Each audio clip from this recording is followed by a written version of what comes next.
नमस्कार. Fast and best हवामान शेतकरी चॅनलमध्ये मी दादा असकाने आपले सर्वांचे स्वागत करत आहे. पुढील 24 तासातील हवामान अंदाज पाहूया. पश्चिमी वाऱ्यामध्ये वेगवान परंपरा आलेला आहे. साधारण 30-35 किलोमीटर ते 40 किलोमीटर प्रति तास ह्या वेगाने पश्चिमेकडून पूर्वेकडे वारे वाहत आहेत, संपूर्ण कर्नाटक, महाराष्ट्र व दक्षिण टोकापर्यंत.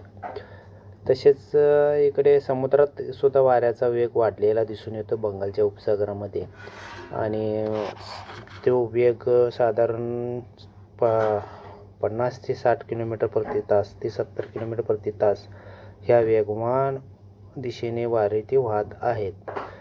आजचं वाऱ्याचा विचार करायला गेला तर आज संपूर्ण कर्नाटक आणि महाराष्ट्र बाउंड्रीमध्ये एक द्रोणी स्थिती निर्माण झालेली होती आणि पश्चिमेकडून वारे संपूर्ण महाराष्ट्र कर्नाटकामध्ये होते. पावसाचे ढग पाहायला गेलं तर पावसाचे ढग साधारणतः दक्षिण टोकाचे कर्नाटकच्या दक्षिण टोकापासून पुढे इकडे कोलकाता साईडला एक मुसळधार पावसाचा ढग दिसतोय आणि महाराष्ट्रामध्ये ढगाळ हवामान स्थिती मुंबई साईडला दिसून येत आहे. सॅटेलाइट मॉडेल ह्यातून बघायचं जर गेलं तर मुंबईला एक साधारण ढग दिसतोय आणि मुंबईच्या उत्तरेस व दक्षिणेस पुणे साईडला हलकासा ढगाळ वातावरण निर्माण होताना दिसत आहे. वाऱ्याच्या वेगामुळे बाष्पयुक्त ढगे आता महाराष्ट्रात किंवा भूभागावरती येण्यास सुरुवात झाली आहे. विशाखापट्टणम, भुवनेश्वर या साईडला मुसळधार पाऊस पडलेला दिसून येतो. आता ते समुद्रात गेला आहे पाऊस.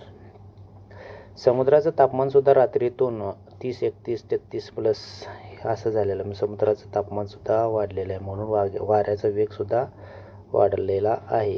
रात्रीतून पाहायला गेलं तर पश्चिमी वारे सुटल्यामुळे 26, 27, 25 सेल्सिअस तापमान महाराष्ट्रामध्ये दिसून येतं.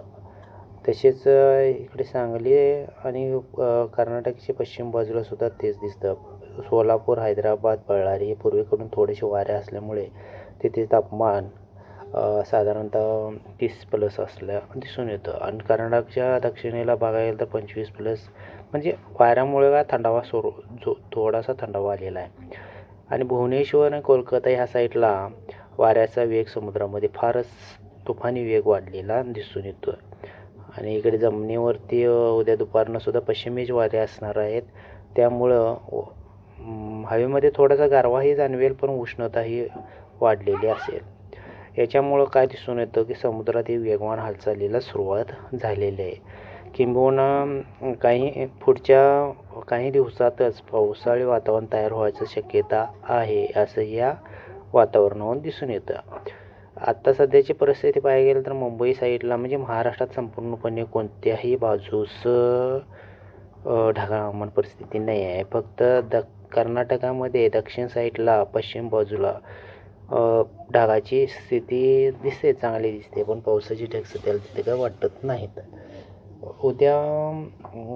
उद्याचा स्वरूप हे जर पाहायला गेलं तर उद्याही तेच परिस्थिती असणार आहे. वाऱ्याचा वेग वाढलेला असणार आहे.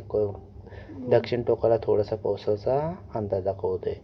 दिवसाचं तापमान पाहायला गेलं तर 42-43 सेल्सिअस प्लस असणार आहे, म्हणून उष्णताही असणार आहे. वाऱ्यामुळे उष्णता कदाचित जाणवणार नाही, पण वारा थांबला की उष्णता जास्त जाणवते. संपूर्ण भागात 43-42 प्लस तापमान असणार आहे. पावसाचा विचार करायला गेला तर मंगळूर, म्हणजे कर्नाटकचे घाट परिसर जो आहे तो तिथून संपूर्ण दक्षिण टोकापर्यंत हलकाच्या पावसाचे ढग आहेत आणि इकडे कोलकाता, बांगलादेशाच्या पूर्वेस या बाजूला भारतामध्ये मुसळधार पावसाचे ढग दिसत आहेत.